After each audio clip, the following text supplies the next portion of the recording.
Hello, it's me, Punchy!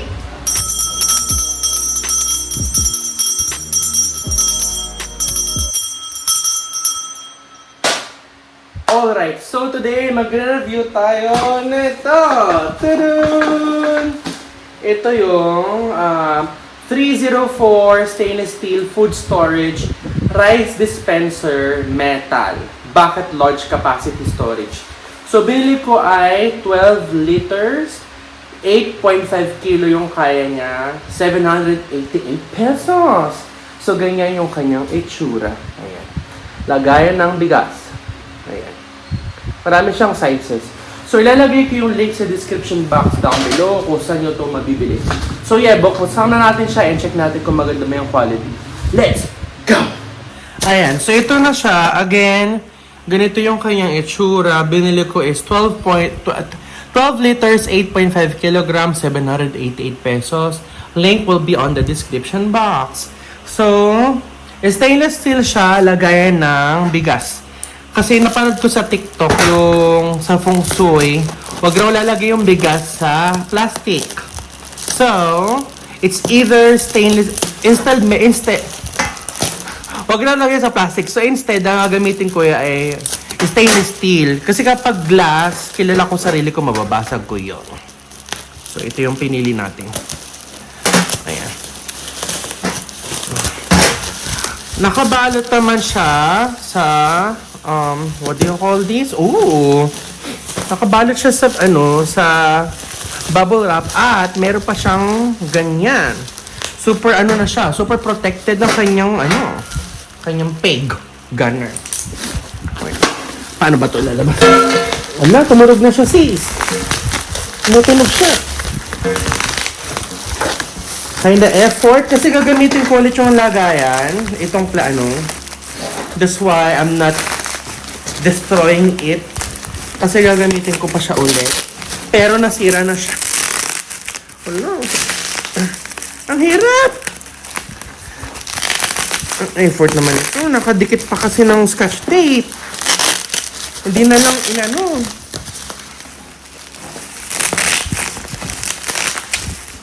Amoy something siya. Amoy damo. What the hell? Parang amoy herbs. Inaamoy akong different. Pagod na ako, ha? Ayun na siya. Effort naman ito, eh. Pagod. Pagod. So, ito na siya. Meron siyang ganito, which is very good. May ganyang peg. And ito na siya. Pagod. Pagod na ako. So, out from the bat, let's tanggal muna the plastic. Meron siya ditong clasp. Metal clasp. It's giving me magtataho. Diba? Ooh. Ayan, may mga clasp siyang ganyan. Let's try to open. It's giving me magtataho, feels. Ayan. So, gagano mo lang yung clasp. Ooh, okay. We have here silicone. The silicone is not properly siliconed, if you know what I mean. At ganun. And then, may butas siya here. Ganyan yung kanyang lid. What is this? May na siya. May mga black na natatanggal naman. Okay. Okay, so ito yung yung lid. The lid is lagpas isang dangkal. Let's see the quality of the lid.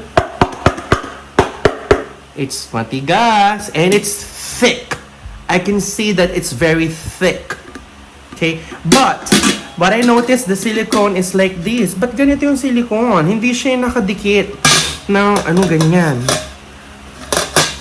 Di ba dapat yung silicone is ganun, talagang flat, if you know what I mean. Ay, naku. Okay. Let's talk about the entire, the entire bucket.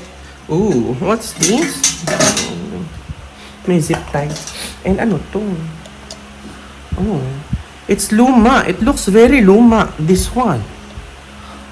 OMG guys, binigyan ko ng lumang takip. I felt violated right now. The takip is luma. I can see scratches over there and scuffs. It's giving me luma. And I feel violated right now.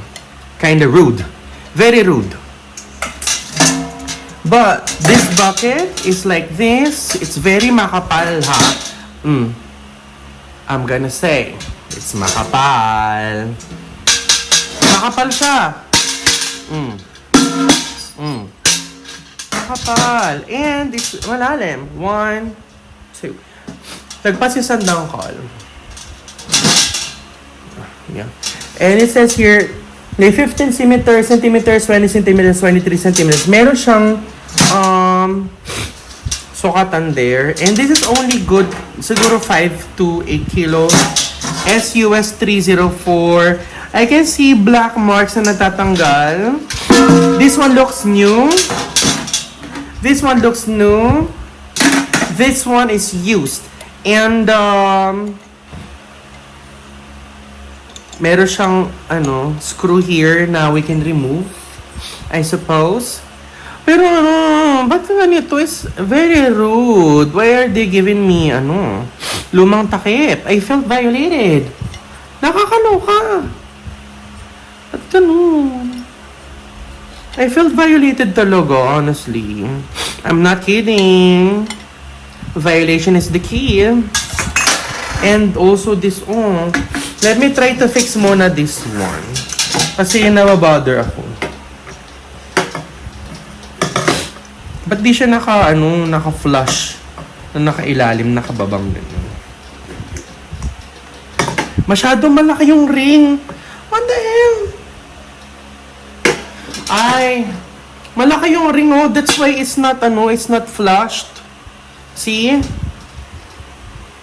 Masyado malaki yung ring. Ano ba yan? But, it went away. It went away. Okay. It became seamless. Oh my God. In fairness, again, seamless siya when I complained.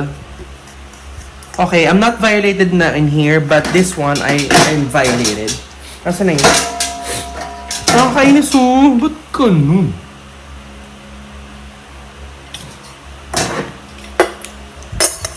Ito. Ang baso sa ito. Ang baso sa nila. Ba't nila ako bibigyan ng luma? Dahil may discount, dahil merong akong discount, bigyan na akong luma. No. It's bastos. That's rude. Even though naka-discount ako, they should give me brand new because that's what I deserve. That was posted. Hindi naman siya sinabi doon na na pre-loved na ganito. It's nice, but may gas-gas. I felt violated talaga. And, okay. The good thing, meron siyang ganyan, so you can just put it like that. And then, there's a sticker here. Ay, ba't madilim na yung kamay ko? Ala, may kamay is, dirty na. Why? Because it's stainless steel, ganon. May blackening ng effect, ganon. Ay, mamaya na yan. So, ito na yung takip guys. This is the takip. And this is the bucket. It's not big. It's not too small. It's just enough for 5 kilos of rice. And it's like that. Ay, my dent. Oh my God. My dent. My dent, luma. I felt violated right now. Bye. Ayan. Ayan. Okay. It's very smooth. Very smooth ang transaction niya. Okay?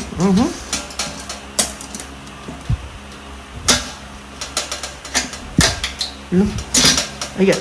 Okay. Yeah. It's giving me magtatago. Ayan ako. Ayan. Ayan. SUS 304. Ito yung bottom. Ito yung roundabout. It's very makapal. It's very cute. Oh my God, meron na ako lagay ng bigas. Alright, so, lagyan natin siya ng bigas. Pakita ko sa inyo yung peg We're gonna shake it. I'm gonna put water first. We're gonna shake it kung lalabas yung water, and then we're gonna put bigas. Okay? Alright. Alright, so naglagay lang ako ditong water. As you can see, may mga water commotion here. Ayan. So, takpan natin siya. Tignan natin kung leak-proof. Okay? So, if in case you're gonna plan to put water here, let's see if this is leak-proof or not with that silicone gasket. Alright. So, ito na siya. We're gonna shake it out. We're gonna shake it around. Okay.